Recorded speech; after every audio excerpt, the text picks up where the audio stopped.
What is up, everybody? This is Adam. Welcome back to Fouled Out. Hope everybody had a great holiday and you're gearing up for New Year's. It's one of my favorite times of year, and I hope you're all enjoying it as well. Matt is coming on in just a minute, but instead of talking week 16 and going through the Monday and the Sunday night football games like we usually do, we're going to take this week to address the biggest questions remaining of the 2022 NFL season. There are 2 weeks left and still a lot to decide before we get to the playoffs. So we're going to tackle what we think the biggest questions are for this season.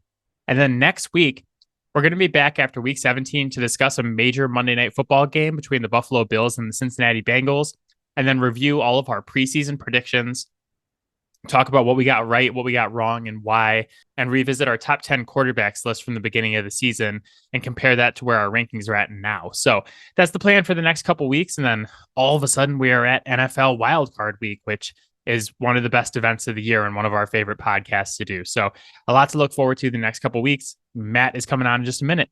Let's go.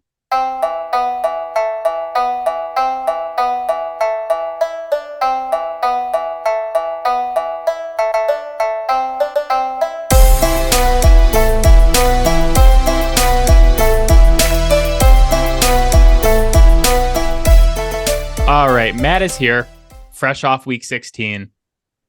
I watched a lot of football over the weekend, holiday weekends. I watched the Monday night games. I watched what you could consider like the Sunday night or the Saturday night games. And I was like, we have to do something completely different for this podcast. I cannot do another podcast about the Indianapolis Colts. They have the option to be flexing these games. Why are they not doing this? I think this week was because of the holiday, but like the next couple weeks, they're already picking flex games. Like they flexed the Ravens and Pittsburgh into Sunday night football this upcoming weekend. But man, if I worked in the NFL front office, I would be looking at whoever puts the schedules together and just being like, are you fucking kidding me, man? The NFL decided to compete with the NBA on Christmas Day. Like Christmas Day is typically an NBA holiday. Yeah. And the NFL is like, we're going to put 3 bangers on Christmas Day and we're going to like wipe the floor with the NBA. I bet you that the NFL ratings were still higher, but the games were awful. Terrible. So bad. I mean, actually, like the Green Bay and Miami one was entertaining, at least, like close game. The Rams. Good. Like, let's be very clear. Aaron Rodgers only threw 1 interception in that game. He was almost as bad as Tua in that game. That was terrible football to watch. It was bad product. And then the Rams absolutely annihilated the Denver Broncos with Baker Mayfield versus Russell Wilson, who got benched for Brett Rypien near the end. Like, yeah, those were both horrible. And then the night game, it's like, okay, we're going to all go to our Christmas parties. We're going to celebrate with our families. Then we're going to come home and have like a primetime football game. And it's Tom Brady and the Tampa Bay Buccaneers versus Trace McSorley. I have never seen a quarterback as bad as Trace McSorley. I think he might be the worst quarterback I've watched this year. This year, yes. Nathan Peterman still exists. He's so bad that I just don't consider him a quarterback at this point. Like I don't look at him and think like that's a bad quarterback. I just like think that's a black hole on a football field. Like at least Trace McSorley is playing quarterback. He's attempting to play the quarterback position. I don't know what Peterman was doing, but it's not that. Mostly throwing interceptions. Yeah, Peterman is by far the worst that I've ever seen. But Trace McSorley is, I mean, it's weird. Trace McSorley was such a good college quarterback, and he's got this whole song about him and all that stuff. But man, yeah, that was a rough. And I had DeAndre Hopkins on my fantasy team. Yep. Playing in the semis, and I got a 0.9 out of him. Yeah. On 10 targets. Yeah, if you cannot hit DeAndre Hopkins at least like a 50% clip, you don't belong in the NFL as even a third string quarterback. DeAndre Hopkins is one of the only players to have like less than 10 yards on over 10 targets or like 10 or more targets. Yeah. But if you watch the game, it's like, God, can we even call those targets? It's like he looked at Hopkins and then threw it into the fourth row of the stands, and that counts as a target. It's like, okay, come on. That one was not catchable. It shouldn't count against Hopkins. But man, that game was brutal. Absolutely brutal. And then like the Cardinals also almost won it. They were Yeah. up 10 in the fourth quarter. So yeah, Yeah. the Christmas Day football was absolutely awful. And I think the NFL front office has to be staring daggers at whoever is putting these schedules together at this point. In fairness, at the start of the season, some of this looked pretty good, right? But man, like it's hard to look at how bad it was and not have to place some blame somewhere. I feel like the NFL tries to hit grand slams when like just hitting a double Yeah. would do. Like Monday night this week, we have the Buffalo Bills at the Cincinnati Bengals. You could have just put that last week. You could have just been Right. like, okay, like Bills Bengals, we know for a fact that's going to be good Yep. no matter what at the end of the season. And instead, they're like, we're going to do Denver versus the Rams, the defending Super Bowl champion versus Russell Wilson. And like, this is going to be like they project things that are going to be really good and don't take like the guaranteed layup, and I feel like that's what they should do. And Right. we've had this is why we're not talking about Monday Night Football this week is because we've had to talk about the Colts like 5 times on this podcast just doing Right. primetime games. And I do think some of it is there are no layups in the NFL, right? I mean, the Packers won 13 games 3 years in a row. And yeah, they lost DeAndre Hopkins, and we were very confident that they were not going to be good this year. But 95% of the rest of the football world expected them to easily win the division. And they're bad. They should not have as many wins as they have already, but Yeah, like I know there's no guarantees in life and in football, but like you had Patriots Bengals this week. right. That would have Yeah. been, and like not that the Patriots are good or fun to watch or entertaining, but if you would have put that in prime time, I would have understood that more than like Bucks Yeah. Cardinals. Yeah. So I don't know. The NFL scheduling is always just an absolute mess. I feel like every year it's a disaster because they project who's going to be good and they start putting those teams like out Right. late in prime time and they're like, well, we reserve the right to flex the last 4 weeks of the season, and then they don't do it. Like you're going to have just off the top of my head that Titans Jaguars game the last week of the season, which is going to determine that division, and very possibly that Lions Packers game deciding the last playoff spot in the NFC. If one or both of those are not in prime time, then I don't know what you're doing. I personally don't want the Lions game in prime time because I don't want to have to like stay up that late. But It is tough. I guarantee you that Lions Packers game is going to decide yeah, the last playoff spot because that's the best option for the primetime game for next week. If your two options are like Jacksonville versus Tennessee or yeah, Lions Packers, like they're going to want to put Aaron Rodgers on primetime in a do or oh die yeah, situation. So whatever chicanery they have to do to make sure that the Browns upset Washington this week, I'm betting on the Browns this week because yeah. it's going to happen, and it's going to get set up for that. But so instead of talking about the games that happened in Week 16, what Matt and I decided to do is take a look at what the biggest remaining questions are for this season, or like the biggest questions of the 2022 season with 2 weeks left, and answer those. It's kind of like a mailbag episode. Some of this was questions from listeners, some of it is stuff we came up with. But let's jump into the first one. Matt, after 16 weeks of football, how many teams do you think can realistically win the Super Bowl right now? Maybe like three at most. How far off are we from each other? Only two. I said five. So I know it's three we have in common. So who are your other two? I don't know who's your third. So what do you have? Kansas City, Buffalo, and Philly. Yeah. Okay, I have Cincinnati and San Francisco as well. I think those two teams have a legitimate shot. Although I was very, very weary of including San Francisco on the list because as good as he's been, they're still starting Mr. Irrelevant Brock Purdy for the rest of the season. Yeah. So obviously that's a major issue come playoff time.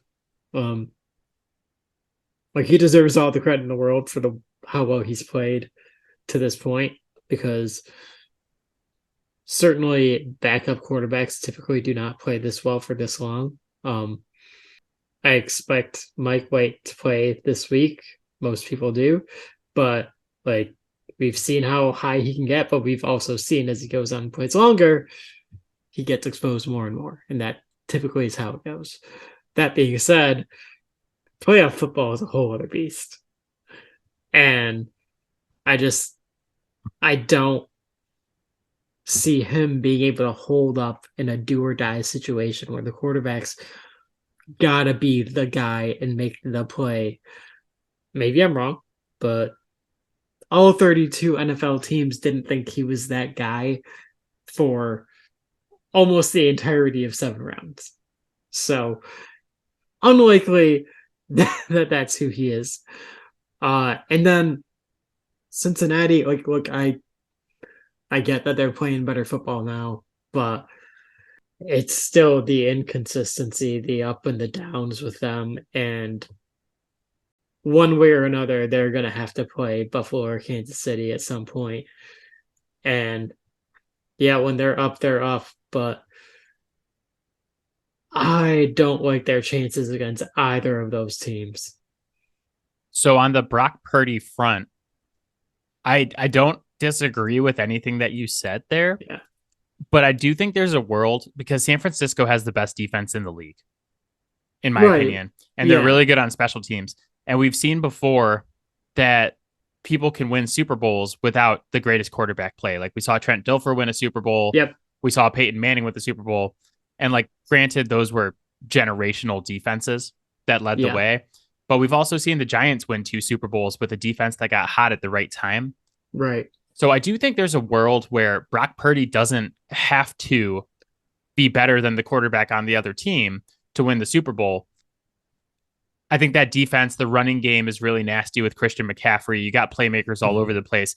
Like if he can just do enough to get them there and he just has to make like a couple throws, I think there's a world where they could win the Super Bowl with him at quarterback. Cincinnati, I just am not going to count out Joe Burrow. And that's fair. I can't do it. I just can't do it. I can't say that there's no world where Joe Burrow can't get this done. That's fair, but and I know like they've got Kansas City's number, right?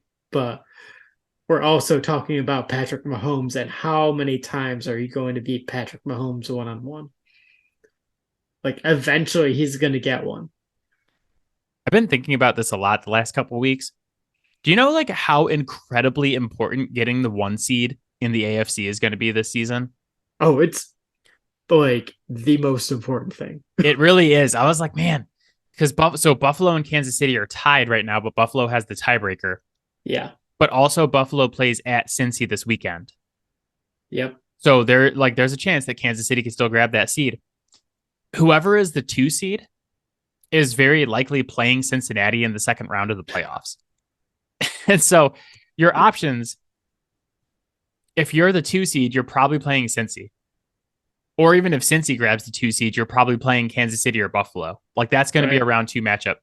The other team is going to get like the winner of the 4-5, very likely, which is going to be like either Jacksonville or Tennessee versus, like the Ravens or something like that. Like, maybe the Chargers, but I would infinitely rather play the Ravens or Chargers than the Bengals or like Kansas City or Buffalo. So just the path is so much easier if you get that 1 seed.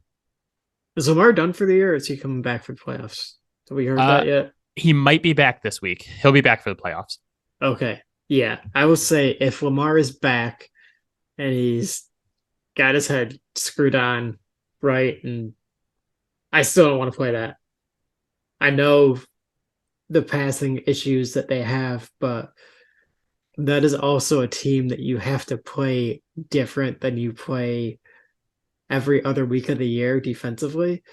And it only takes one guy messing up one gap assignment, and the dude houses it for, you know, however far out because he's so fast. And even as gifted as some of these running backs are and guys like Tyreek Hill, there is nobody who, at their full speed, is able to like make these crazy moves without slowing down at all. And that is a unique talent. I see what you're saying, but with all the struggles the Ravens and Lamar Jackson have had in the Yeah. playoffs, I'd still rather take that than take my chances against Joe Burrow and the Oh Bengals. no, I would agree. I'm just saying like they're probably like next down on that tier after that. Yeah, I might say Chargers. I don't know. I want to see what Herbert I does in the I playoffs. I'm excited. I will take the Chargers in the playoffs 7 days a week and twice on Sunday because Chargers gonna charge. They are going to charge. Speaking of the wild card teams, though, the next question is I'm going to give you two teams, and you tell me which one is more fun to have in the playoffs this season. And these are like realistic scenarios of one of these teams is going to be knocked out, the other will make it. Right. First one is Jacksonville or Tennessee. Who's more fun? I would definitely say Jacksonville. Their wide receiver room is better. Trevor Lawrence is finally starting to play some good football. Uh, and man, when he actually starts running with the football, that's scary. It's like him, Herbert, and Allen are the only guys who can like hit that kind of speed and agility, but are running with like 250 pounds worth of weight. I think there might be a legitimate case for Trevor Lawrence as a top 10 quarterback in the NFL right now with how he's been playing lately. How, yeah, if you're strictly ranking on how they've been playing like the past 5 weeks or however far back we want to go. Um, but he definitely struggled a lot early this season. I would have to really sit back and look at each individual case to see whether or not he's there over the course of the season. But definitely right now, I would say he's either there or on the verge of it. Yeah, we're going to do our quarterback rankings, like end of season quarterback rankings next week Yeah. as like a retrospective versus what we had at the beginning of the season. And I'm just telling you now, because I've been looking at it, there are like 6 or 7 guys who are going to be on your list. And the other 3 to 4 spots are just going to be open. And it's going to be like, damn, am I Yeah. putting Trevor Lawrence, Kirk Cousins, or Tua Tagovailoa in this spot? I'm like, I'd rather take Trevor Lawrence than some of the other guys. So don't be Yeah. surprised if he makes an appearance on the list next week. I think we both already know there's one big old name that is not going to be on that list. There may be a couple. Question 2: the who would you rather see in the playoffs? The Bucks, the Panthers, or the Saints? So I personally want to see the Saints because then I hit my bully bolt. I think the Panthers are easily the more fun team to see there, uh, especially with the way Deontay Foreman has been playing when they actually give him the ball, because he's really fucking good, and the only thing that's been holding him back was Christian McCaffrey. Yeah, we agree there. The Buccaneers and the Saints are two of the hardest watches in the league right now.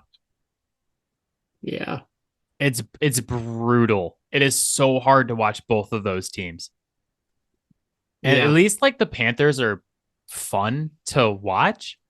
They know what they are, right? They're a yep, smash mouth team on both sides of the ball. yeah, They're going to kick your ass for 60 minutes. Whether they win or lose, you're going to know that you mm-hmm. played them.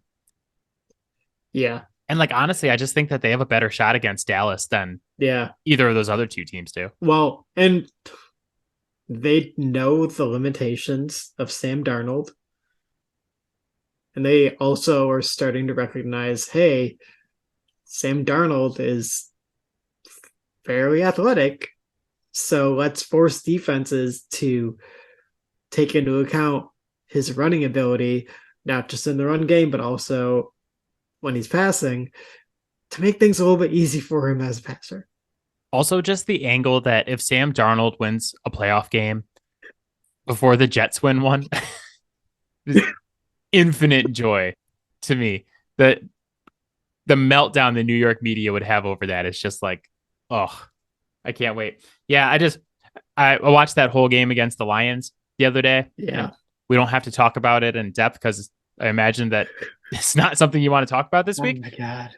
But like the Panthers are at least fun to watch. Like the smash mouth run game is fun. And then it's not a team that you want to play. And that makes them more fun than these two other boring, mediocre teams. It's very clear that the Lions did not want to play them because they didn't. They did not. They did not show up. They no-showed. They just kind of stood there. Let's be real. Okay, again, I probably owe an apology to the city of Detroit and the greater Metro Detroit area because before the game started, I text the group chat and I was like, who else has been making a shitload of money on the Lions recently? I bet on the Lions and I've been making a ton.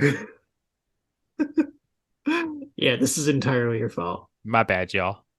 My bad. Speaking of the Lions, who is more fun to have in the playoffs, Detroit or Green Bay? Oh, easily Detroit. So I agree with you. From like the fan perspective, Detroit's more fun. Yeah. But I think anybody that works for the NFL would be like, oh, having Aaron Rodgers would be way more fun. They think that probably because of jersey sales and all that. But anyone who's watched them this year is like, oh God, this is bad. I like what they've been doing a little bit more lately. To be honest, they're getting AJ Dillon and Aaron Jones the ball more. They're finally running the offense the last couple weeks that I thought they would run all season, where like both those guys are on the field. And AJ Dillon seems like he's kind of taken over as the lead back in that backfield as well. I don't know if Jones is hurt or what's going on there, but Dillon's getting a lot more run. He's got an ankle thing going on. So yeah. And then, like Watson is exciting and whatever, but I mean, Detroit's way better for the story and for, you get Motor City Dan Campbell in front of a press box in the playoffs. Like it's easily Detroit. But the one thing I will say about Green Bay is that we would have one more opportunity to bet against Aaron Rodgers in the playoffs. And it's hard for me to say I don't want that because it's just free money. You make a fair point. Mm-hmm. Not that they would be favored, but you just take the spread the other direction because it's automatically going to happen. Oh yeah. I know Christian Watson's got that hip thing going on. He got shut down on Christmas Day. So whether or not he plays over the next couple of weeks, it's kind of up in the air, it sounds like. And if he's not playing, then I don't like their offense remotely because oh God, as soon as he went out of that game on Sunday, it was like, oof. I don't think they scored another point. They might have scored just field goals. Yeah. Field goals. I think AJ Dillon actually scored a touchdown after that too, because I think his touchdown was in the second half. But either way, we agree. It's not without Watson, that team is not as entertaining. No, and they're so easy to defend at that point because you have nothing to defend on the outside. Let me ask you a question that's kind of off topic.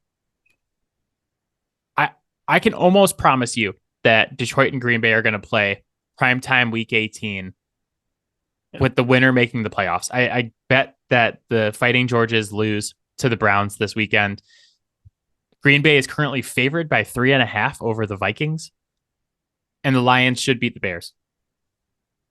If that comes to pass, and it's like your last chance against Aaron Rodgers, and the loser does not make the playoffs and the winner goes, is that the most important Lions game in our lifetime?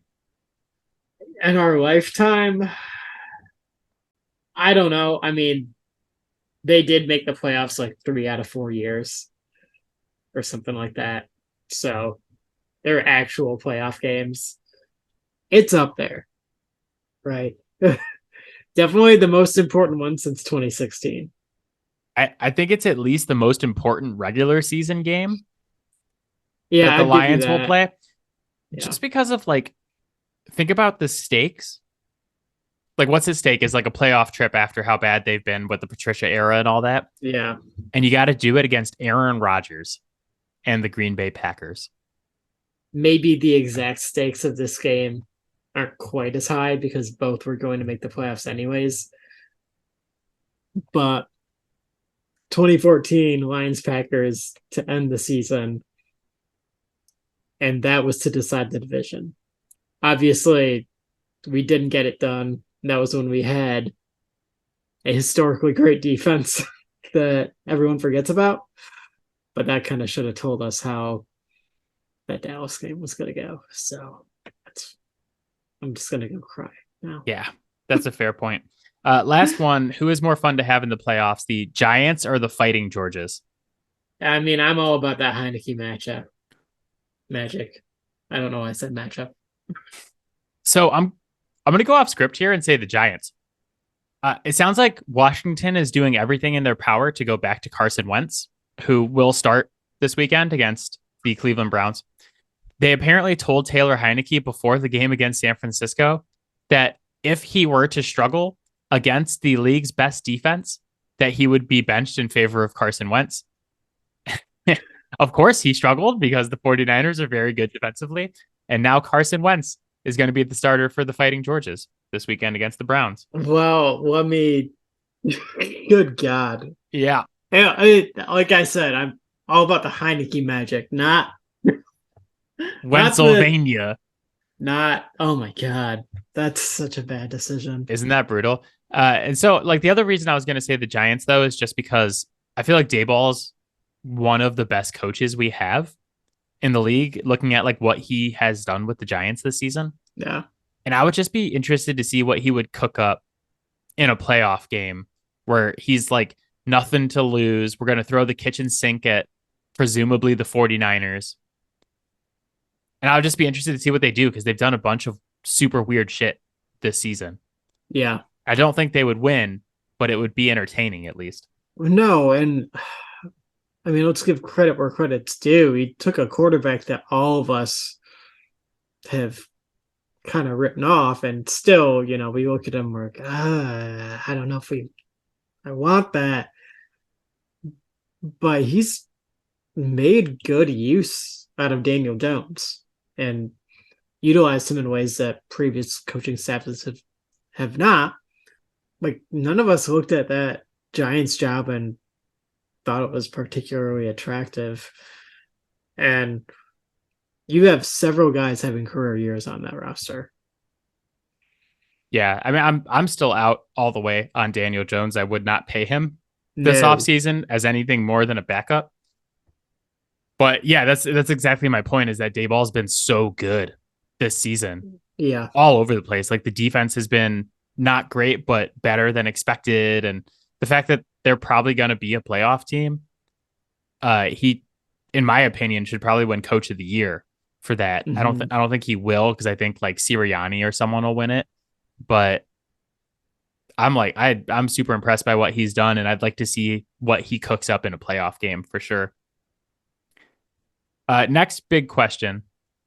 2022 has been the year of the wide receiver.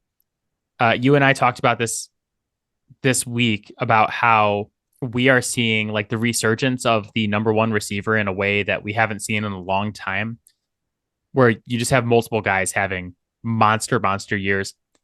Justin Jefferson is very likely going to break Calvin Johnson's receiving yards record, granted in one more game. Tyreek Hill may also go past that number. JJ could also be the first receiver to ever get over 2,000 yards. He's like not that far away with 2 games left. Yeah. So if you look at the league right now, who are your top 5 wide receivers? And I think the best way to do this is you say who your number one is, and I'll say who my number one is, and we'll go one, Oh one, two, God. two, three, three. I got some hot takes in here. I think just a warning, like a little spice warning. It's like take your headphones out of your ears, put them on some ice, cool them down because I'm about to burn some earlobes here. I think JJ's got to be my number one. How quick his feet are, how precise he is, and how sudden he is with running his routes, and the versatility he has from being able to run routes on the outside and in the slot. It just, if you're a defensive coordinator, there's not a whole lot you can do to slow that down. It's happened a couple times, not very often, but nobody keeps him down for long. I mean, the Lions shut him down in their first matchup, and then I think he had like what, something close to or around like 200 yards in the second matchup. Yeah, he's incredible. He's an absolute beast. And a lot of people know, if you listen to this podcast, you know that he's my favorite player. Yeah. But I'm going to go hot take a little bit here with my number one receiver. I have Cooper Kupp as number one still. JJ's more talented. He's more athletic. He's probably a better pure receiver. But just from what we saw from Cooper Kupp, not only last season, but it's like specifically the playoffs last year, where there were no other options on that offense. Yeah. Especially in the Super Bowl. But like every game, it was like, it's going to Cooper Kupp. We know it's going to Cooper Kupp. Nobody could stop him in the games that mattered the most. And like the one that especially sticks out to me is the Super Bowl, where the Rams have to drive down for a game-winning touchdown. And it's like, there is nobody out there but Cooper Kupp. Beckham's injured. Higbee is like limping around. You got Darrell Henderson, whatever. Everybody knows where the ball is going on the biggest stage. And he still had like 5 or 6 catches and a touchdown that final drive. Yeah. So while I think JJ is more talented, I still have Cooper Kupp number one, just because I know he's going to deliver in the biggest moments when it matters the most. And I know he's hurt this year and he's missed some games, but in the games he did play, he was still number 3 in the league in receiving yards per game. Yeah. Behind Jefferson and Hill. So there was an extended period of time during the season where Cooper Kupp had more receptions than Justin Fields had completions. Yeah. It was like 4 or 5 weeks.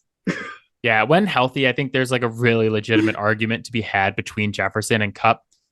But just what we saw out of Kupp in the playoffs last year put him over the edge for me. Yeah. My number 2 is Jefferson.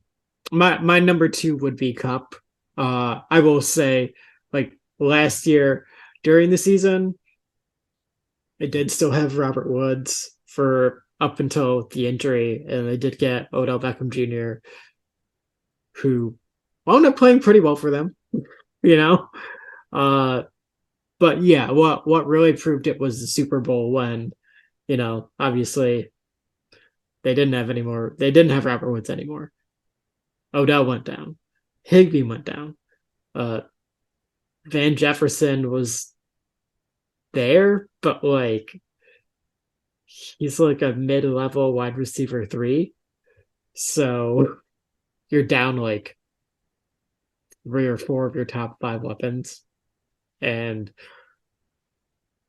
the defense still can't do anything about Cooper Kupp. Give me that every day. Yeah, to be fair too, like he did something that Justin Jefferson has not had the opportunity to do, because you know he hasn't been in that situation in a playoff game yet, and we're gonna see him in a playoff game this season. Yep. So you know this could easily change, but that's just where I'm at right now. The only other thing I wanted to add about Jefferson before we go on to number 3 is that he is top 5 in most receiving yards through your first 4 seasons in the NFL. And he's not even finished with his 3rd season in the NFL. So he's easily off to the greatest start we've ever seen by any receiver. If he can continue at this pace until he's, I think it was like 38, he would beat Jerry Rice's record for most receiving yards. That's how fucking crazy Jerry Rice is. But Yeah. yeah, he's amazing. He's going to have 2,000 yards this season to be the first receiver to ever do that. It'd probably be offensive player of the year, and then we'll see how he does in the playoffs. But Yeah. who is your number 3? He's making a bit of a leap for me. I've always been very high on him, but what we have seen out of AJ Brown this year, uh, it's not much you can do about him. Like his combination of like speed and strength is prime nuke, essentially. And I will say I do think that Nuke has kind of slowed down a bit. It's not just the quarterback situation over there, although I do think he is still elite. I mean, the other guy that I would consider here would maybe be Jamar Chase, but I just think that what we've seen out of AJ Brown with in a better offense where he's getting more consistent targets and those targets are consistently a bit more accurate is that there's not really much you can do to stop him as a defense. Those are all good points. And it's so interesting because I have someone completely different that you haven't mentioned yet. As my number 3, I don't have AJ Brown or Jamar Chase in my top 5. Crazy enough. But it's just like there's so many good guys in the league right now that we're really splitting hairs. Yeah. So I went Tyreek Hill at number 3. Yeah. I just think on a play-to-play basis that there's nobody scarier in the league. Like just on any given play from any given distance, he can score on you in just so many different ways. And the speed is just so terrifying. And also to go from Mahomes to Tua and put up better numbers, just like I fucking hate Tyreek Hill, but he's so good and he's so dangerous that I had to put him on my list. To use like a D&D term or a different gaming term, he is the glass cannon, right? Like he will obliterate you. Also, if he gets so much as like a strained hamstring, okay, well now suddenly that weapon is far less useful because he can't keep up that speed. But man, when he is right, like good luck. It's terrifying. And like he's been a very good playoff performer for years now in Kansas City. And just he reminds me of Steph Curry in a way where like even if you're containing him for so long, it just always feels like it's coming. Yeah. It's like he'll have like 4 catches for 25 yards halfway through the third quarter. And then all of a sudden he catches like a 5-yard slant and takes it 70 yards to the house. And it's like the same way Curry is, where Curry is like, oh, he's got 12 points in the third quarter. And then at the end of the third quarter, he has like 37. And you're like, what the fuck just happened? Yeah, there are these guys in sports that have been successful in such a specifically explosive or destructive way for other teams that they actually create like a trauma response. Because it's like Curry, right? Definitely there was a thing with Jordan, Tom Brady, like Tyreek Hill, definitely. We can even throw Travis Kelce in there. Like Mahomes, it's just when those guys are on the field, you are just waiting for the other shoe to drop, even when you have them locked down, like completely solid. Like your game plan is perfect. Even when you're up 28-3 in a Super Bowl. Do you remember when we started this podcast? We just used to torch the Falcons like every week. Yep. We should get back to that. Who's your number 4? I just have a hard time looking at what Jamar Chase did last year and not seeing that as like who he really is. I know this year has not been nearly as good, and that there's a number of things that went into that. One of them definitely is probably the Joe Burrow appendicitis thing, right? Um, that definitely got the team off to a rather slow start. And I would say, really, up until like the last handful of weeks, they really weren't even starting to hit their stride. Like, we got to remember that he put up arguably the best rookie performance we've ever seen from a wide receiver.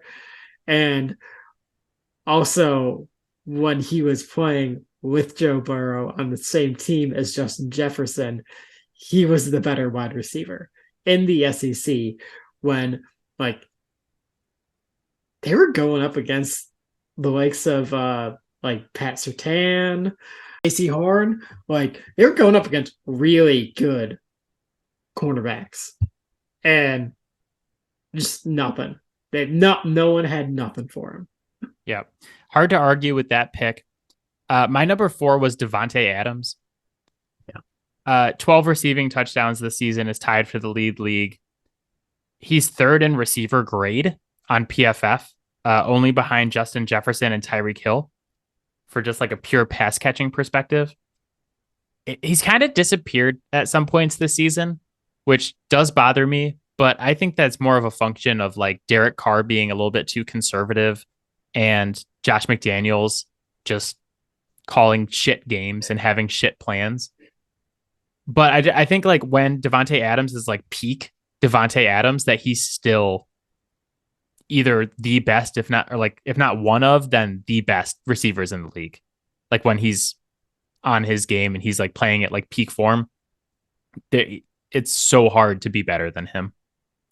So we kind of talked about this already. There's just so many guys that are so good at the wide receiver right now, that we're kind of like in a spot where you're like trying to pick your favorite flavor with Baskin Robbins. Like, okay, it's going to be a little different for everyone, but there's going to be like a large quantity that are so good you can't really be upset with someone for choosing one or the other. Like, we could probably run off like somewhere between like 8 to 10 guys that you can make a serious argument for being in the top 5. I do not have Adams in my top 5, but like I probably would have had him number 1 2 years ago. Yeah. So like, no, it is like, it's like going to Baskin Robbins and like your friend's like, I'm going to have chocolate. And you're like, I'm going to have mint chocolate chip. And it's like, you're not going to fight each other because they're both delicious. It's just like preference, really. But my 5th is like a really hot take. But who's your number 5? I mean, I feel like I have to go with Tyreek Hill.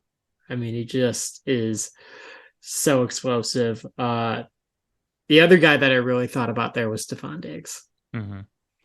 Not a whole lot of guys that are on his level with this, but I just a game from back when he was in Minnesota that I remember watching. And when he gets the ball in his hands, he runs so angry and that he's like so difficult to bring down. He just kept getting like, 5, 6, 7 yards after the catch, even on short passes where he was like immediately like dealing with defenders. And then like suddenly Kirk Cousins is like, you know what? I know this is a close game, but let's try other people. It's a good thing they got him over that, and he just throws like exclusively to JJ now. Yeah. Imagine if they had both of them. Well, they couldn't because they traded one for the other, but yeah. So my 5th, like I said, is a hot take. I feel like I'm going to get cooked for this because I have this person over like Chase, Diggs, AJ Brown, CeeDee Lamb, Deebo Samuel. Number 5, I went with Amon-Ra St. Brown. I thought about that really hard. The receiver from the Lions. Yeah. So, and keep in mind, Matt's the Lions fan, not me. So this isn't like a homer take. And that's specifically why I didn't pull the trigger on it, because like I gotta let other people champion this cause for me. So he was one of my guys before the draft when he got drafted. Yeah. So like I do have some skin in the game here still, but he is number 3 in total offensive grade amongst receivers in the entire league. He's only behind Jefferson and Hill right now. He's number 4 in rushing grade amongst receivers. He's number 4 in receiver grade behind Hill, Jefferson, and Adams. And he's number 2 in run blocking grade amongst receivers in PFF. So, like, as a pure receiver, I would probably take like Chase and Brown and like some of these other guys over him. Yeah. But if you look at like the cumulative impact on the game of football to be so versatile and be so good at so many things, and also be like a top 5 receiver from receiving grade, all while catching the ball from Jared Goff. I think he's like, his cumulative impact on a game, I think, is maybe higher than some other guys who are more flashy or more like bigger names. Yeah. Also, like, he's just so reliable. So his drop percentage is 2.3%. Yep. That is lower than Justin Jefferson, lower than CeeDee Lamb, lower than Devontae Adams, lower than AJ Brown, lower than Tyreek Hill, lower than almost anybody you can name except for Cooper Kupp. Yeah. Amongst elite receivers. So, like, to have as many targets as he does and be that reliable and have that big of a cumulative impact on the game, I wanted to give him some love, even though I feel like people might cook me for having him over certain guys. But I'll take that heat because I think he is that good. Yeah, I mean, I think about it like those you look at those like web maps that you would see in NBA 2K for like where a person's attributes are. And there's always like 1 or 2 that are like super low that like jut in. Like none of his are like necessarily the absolute best, like all the way on the cusp, but they're all pretty close. Yeah, they're all really, I mean, Hands might be like a 99 because he is really good. But right. Yeah, so we're on the same page there, but that's kind of my hot take. Last question before we go on to random thoughts. We talk a lot on this podcast about how the NFL is a copycat league and how everything that NFL teams do is basically copied off of someone doing it first. So, like, we saw teams go out and spend a shitload of picks on quarterbacks this year after how successful the Rams were last season with Matthew Stafford. We also saw a bunch of teams are targeting their number 1 receivers more than ever this season after how great Cooper Kupp was last season. Like, there's a list of, we had a bunch of teams go out and trade for number 1 receivers and down the list. Someone does something, it's successful, everybody else copies it. What is, like, quickly one trend that you could see being the next big trend in the NFL? I don't necessarily see it as a new one, but I think it's going to be doubling down of one that's kind of been happening.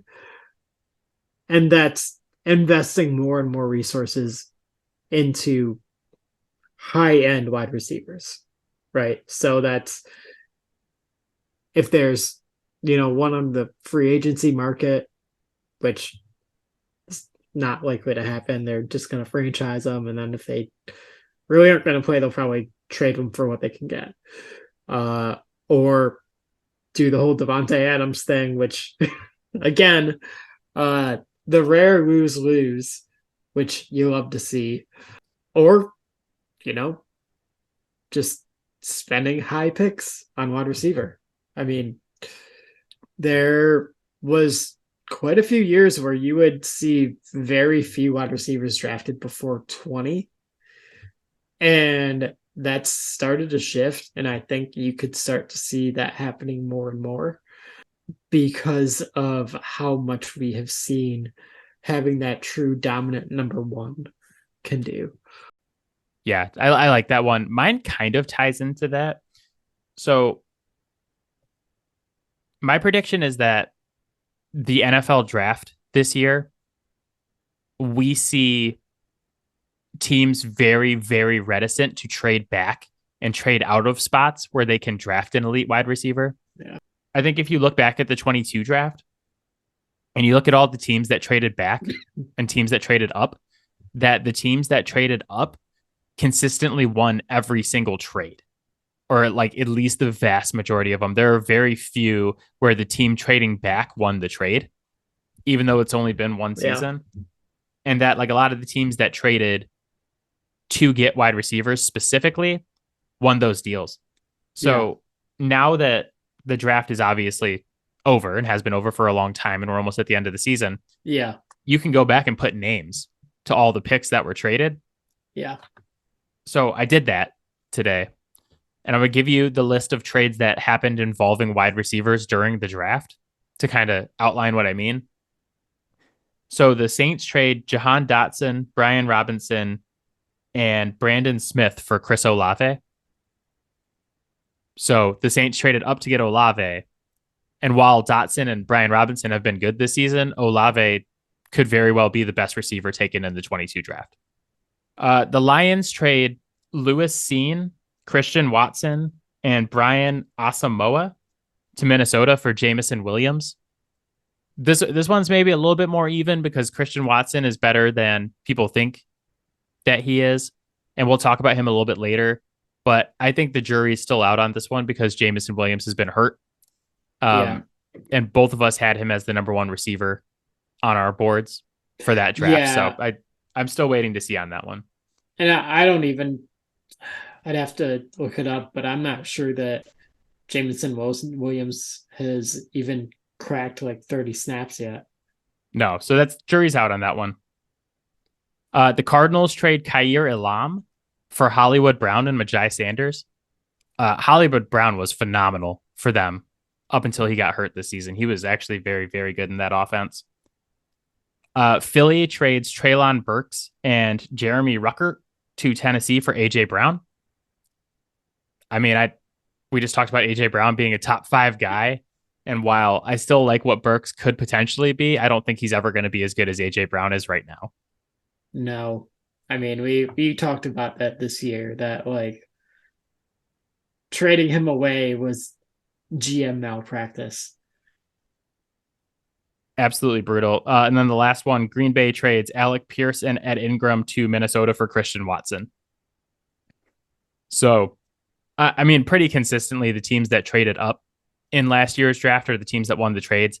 You can even expand it beyond just wide receivers. And like the Jacksonville traded away pretty much nothing to get Devin Lloyd, who's been phenomenal for them. They're over and over and over again. The team that traded up to get the elite prospect is the team that won. The only team that lost, Kansas City traded up to get Trent McDuffie, and the Patriots traded back and got the picks that would become Cole Strange, Jack Jones, and someone else. And the only reason that's an L for Kansas City is because Jack Jones is better than Trent McDuffie right now.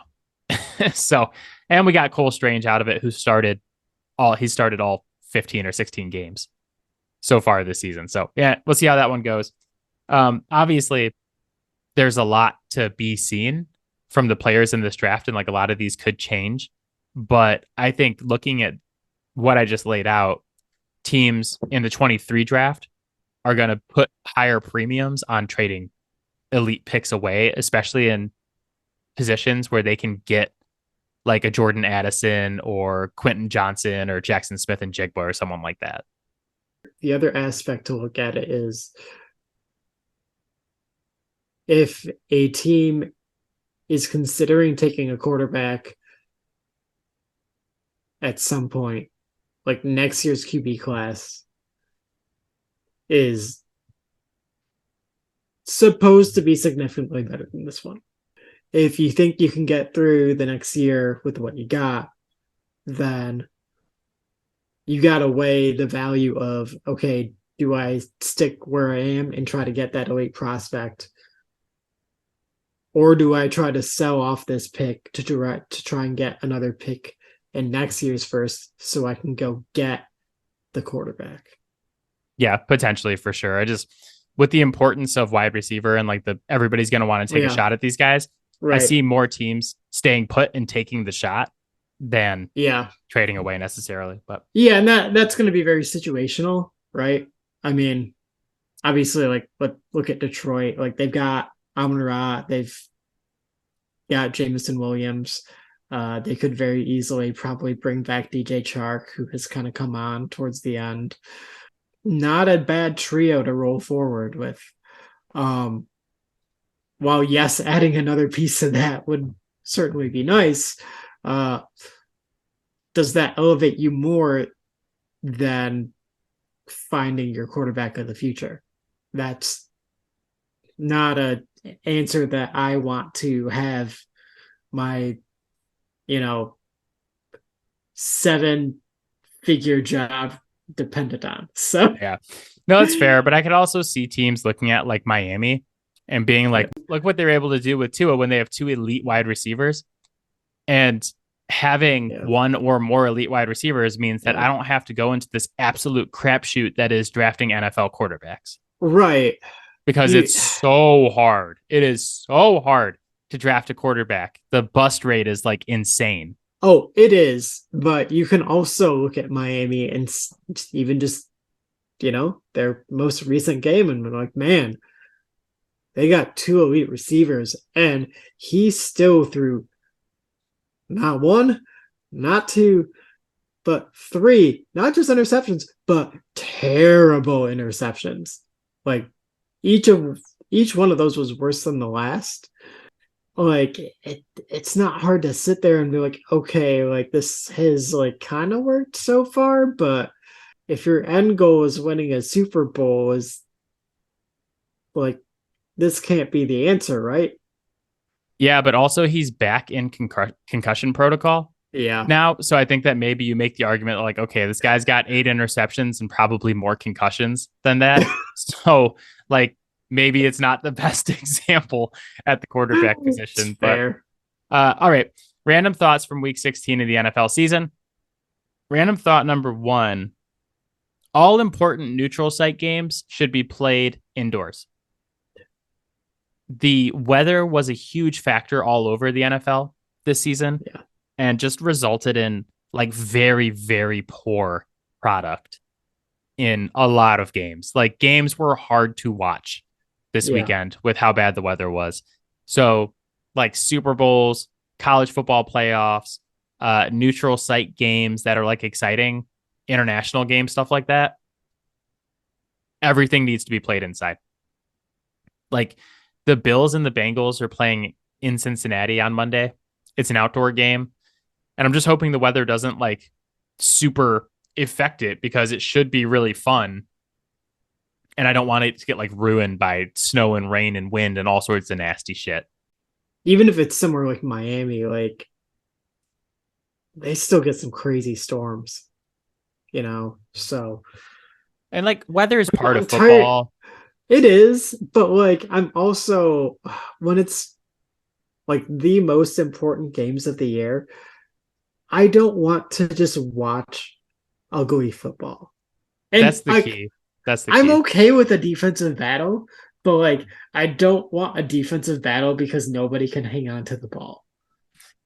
Yeah, that's exactly where I'm at too. It's like I always laugh when they're like, all right, 49ers at Green Bay, the second round of the playoffs. It's negative 20 degrees.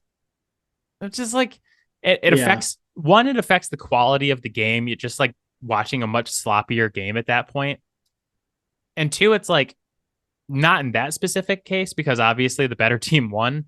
But I think you can get into situations where it's just like it's so shitty and so much weird stuff happens because it's so shitty that like you're not necessarily sure the better team won. And then we're setting up like a next round playoff game where it's like, God, really wish I was watching Bills Kansas City right now and not Mm-hmm. like the Bills versus Tennessee or something shitty like that, you know? So take like the end of that Bills Vikings game.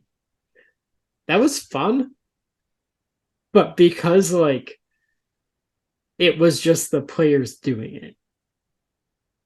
It's not fun when it's like 5 degrees out and the ball squirts out easily because like you can't feel your hands or because like you're just all wet because you're covered in snow or rain or like let the stupid, ridiculous, crazy stuff happen because of human error, not because of the elements. Yeah. Yep. Random thought number two. I want to introduce everybody to one of my theories. As you guys know, I have a lot of like crazy sports theories that I throw out from time to time on this podcast. This is a theory I call Schrodinger's fantasy football player. Matt is very familiar with this. And Matt, Painfully so. it's a very old theory of mine. It's something I've been talking about since Matt and I were in college, like 12 years ago.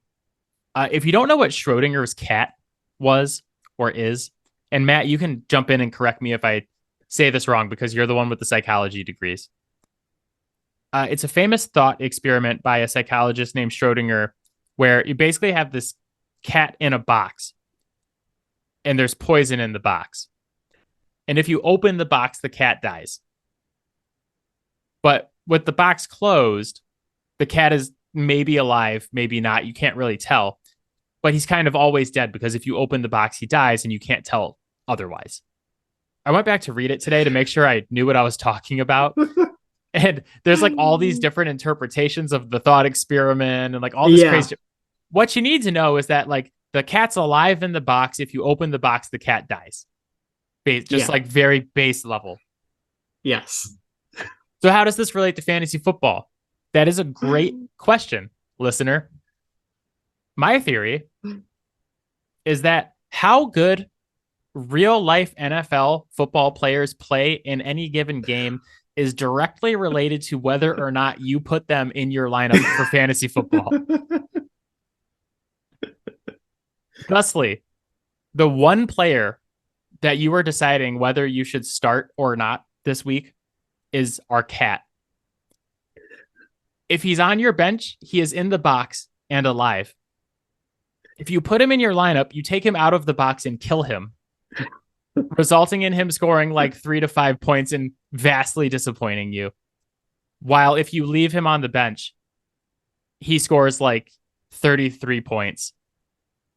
That is painfully specific, my friend. I know. I named this specific cat Cam Akers. So that's my theory is that basically like if you take Cam Akers and play him, he will score 5. If you leave him on the bench, he will score 33. You cannot win. It's not possible. And your decisions in your fantasy lineup, listener, your specific lineup will impact football games because of it. If you can't tell, I lost this week in fantasy football by, I believe, 1.1 points. No, in the playoff. 0.38. Yeah, your final score was 108.08 to 107.7. You lost by 0.38 points. That's even worse. Mm-hmm. I was a big Cam Akers guy this year, heading into the year. Drafted him earlier than most. Didn't do shit all year. I actually played him last week, and it worked out relatively well. And thought, hey, playing him this week in the playoffs against Denver's defense, probably not the smartest move.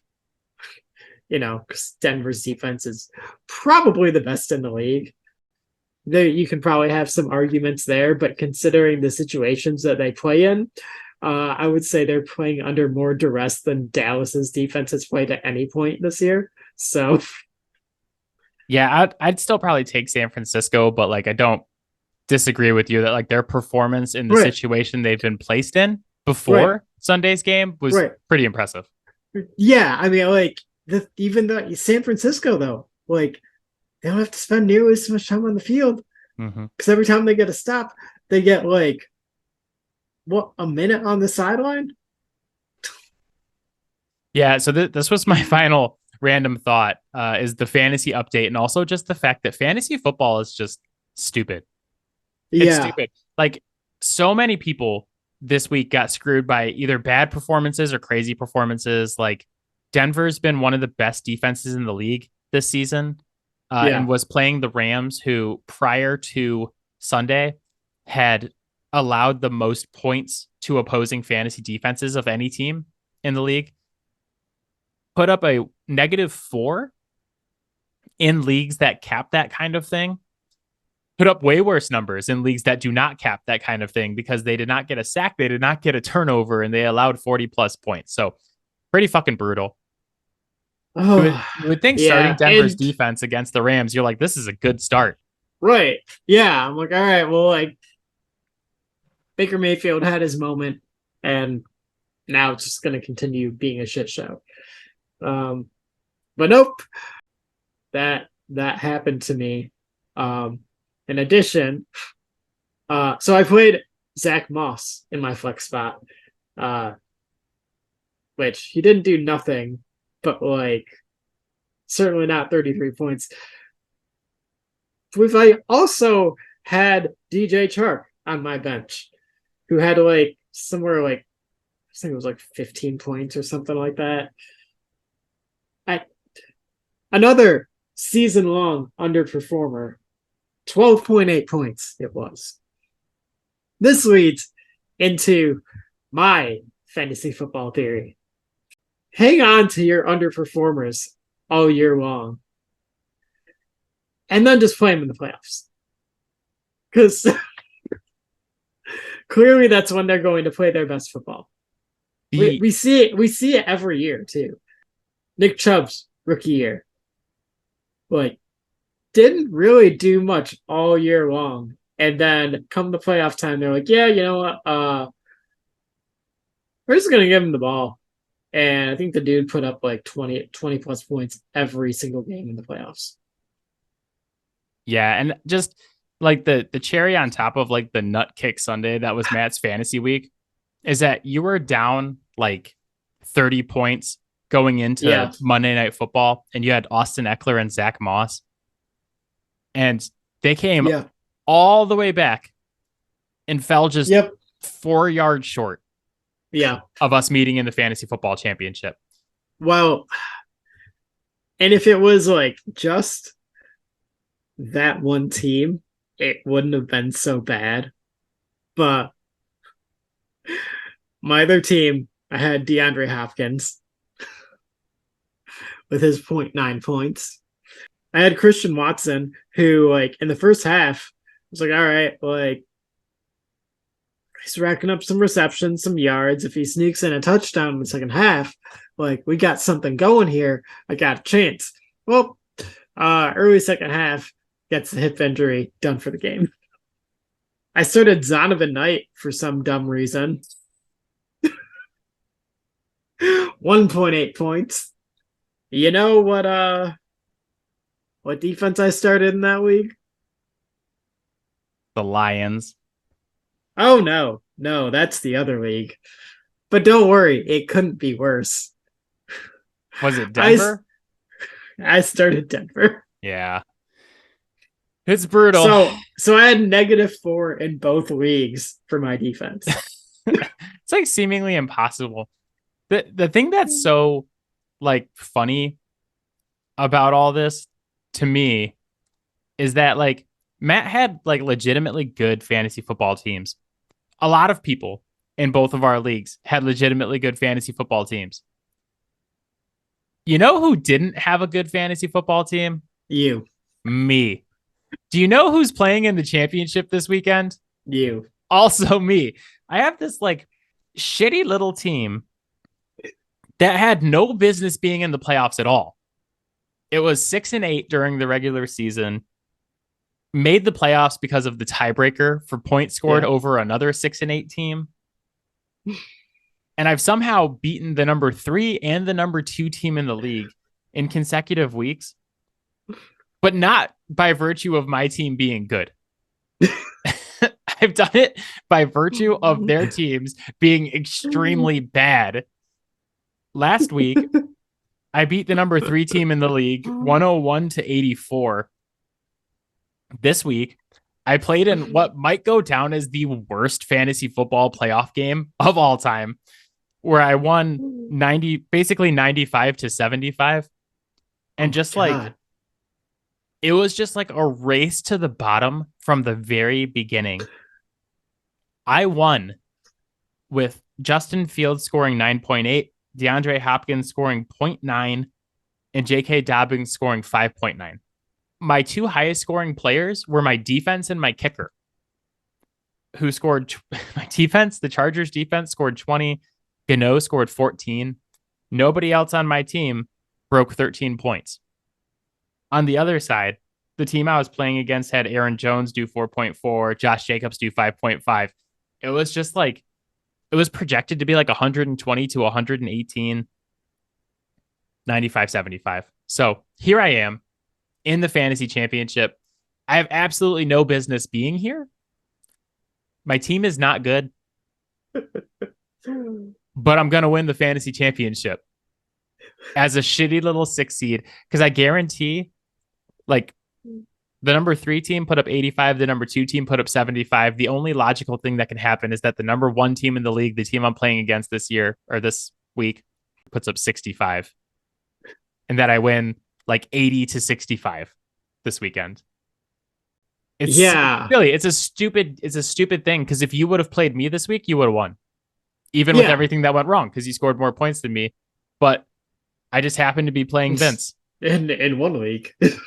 Yes. So yeah, and you know, like that in that particular league that you're in the finals now, I'm slated to put up like 120 points this week. It'll probably be like 150 now that it means nothing, right? I'm going to tell you, I'm going to give you the script. I am going to win the fantasy championship 80 to 65. You are going to put up 150. And Vince, who you are playing, who I just beat, is going to put up like 140. And it's just going to be stupid because it's fantasy football and it's stupid. Yeah. But that is it for us. As always, Fouled Out can be found on Spotify, Apple Podcasts, Pocket Cast, Overcast, anywhere you get your podcast. You can hit us up on Twitter at Fouled Out Sports. You can find Matt on Twitter at Matador_defense. And you can find our videos on TikTok at Fouled Out Sports Podcast. Long name, but you can't miss it. And you can get 4 additional podcasts per month on our Patreon at patreon.com/fouledoutsports. Matt, you got any other thoughts before we sign off? Go sign my petition to have Yahoo Sports allow me to add Jose Calderon to my fantasy basketball team. It's a good petition. My signature is already on there. Yeah. Good luck to everybody who is playing in their fantasy championships along with me this weekend. Solidarity. Let's all win and play shittily while doing it because that's a fair. You know, last season I complained a lot because I scored the most points in the league and missed the playoffs. So I was like, you know what? Next season, maybe I'll try not scoring so many points. Yeah. Honestly, that should have been your plan all along. Yeah, here I am in the fantasy championship, not scoring many points. But all right, my friend, I will see you soon. Later. Bye, guys. Bye, Rob. Mom.